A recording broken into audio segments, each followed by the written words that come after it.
Okay, Valentino, hey, Valentino, yeah, okay, Valentino, used to rock that all Moschino. Jeremy Scott done got that box and now I'm plotting Valentino, hey, yeah, we talking Valentino, hey. Hey, what's good? This is Ced Banner, and this is my review of The Invisible Man. Those who watch The Handmaid's Tale on Hulu, of course, you know all about Elizabeth Moss, aka Offred. If you're like myself and several other people I know, it's difficult to watch her in anything because you think of her in that role and she annoys you. I don't really feel like that was the case very often in this film. There were a couple of scenes where I was like, yeah, that's Offred. But for the most part, she played her role very well. It's very believable. She apparently, I guess, just enjoys playing abused women. I don't know, that fight back. But that's what this is. And she does a great job with it. Just a brief synopsis of the plot without spoiling anything. Elizabeth Moss's character is in a relationship, an abusive and controlling relationship with her boyfriend, played by Oliver Cohen, I believe is his name. The movie starts off with her kind of trying to escape that situation. If you watch films that involve domestic violence and abuse, a lot of times they're frustrating because as a viewer you're just screaming, "Get out of there!" or "Escape!" or "Call a friend!" or "Call the police!" Whatever. But of course, in real life with domestic violence, that doesn't. I guess it's safe to say it doesn't usually or normally happen. This film, a lot of the things that you wouldn't normally see in films with this subject matter, you see her character do.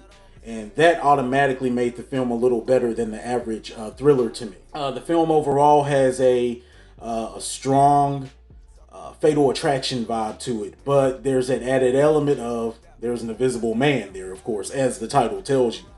Of course, you don't know when you go in to see this if it's a supernatural type thing or something else, and I'm not going to tell you which it is, but I will say that I was very pleased with how it was done.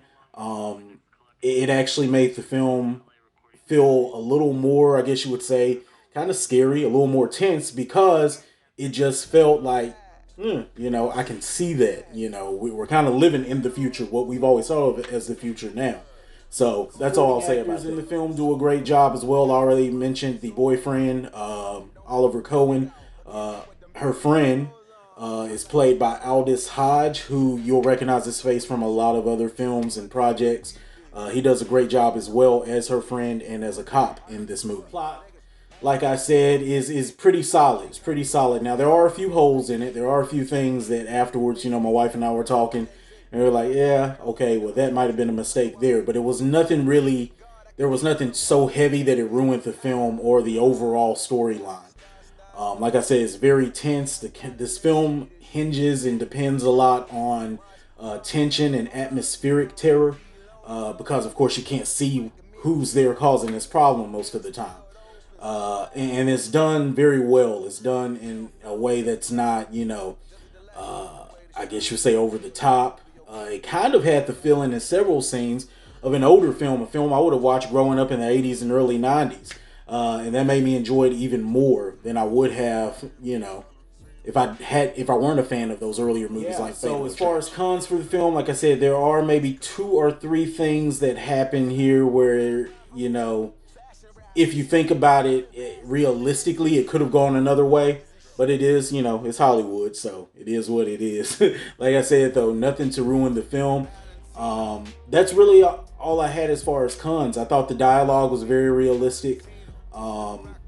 The scenes that are meant to get jumps and scares out of you, for the most part, I'd say probably 90% of them do.